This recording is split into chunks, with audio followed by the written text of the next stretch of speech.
Good morning, Miss Neville's math students. Here is a brief tutorial to help you to use the Desmos graphing calculator. When we go into our purple folder that says Week 7 Graphing Rational Numbers, Number Line, and Coordinate Plane, you're going to go to the very bottom of that folder. And the last assignment that you're going to see there that you can see says the Desmos graphing calculator. Please click the link.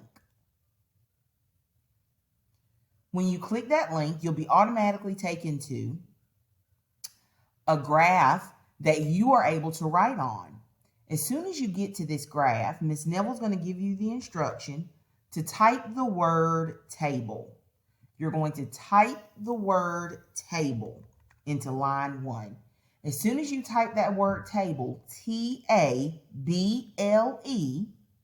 you're then going to plot the points that Ms. Neville tells you to plot.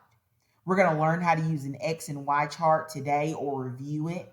I can't wait to see you guys in class today. Bye.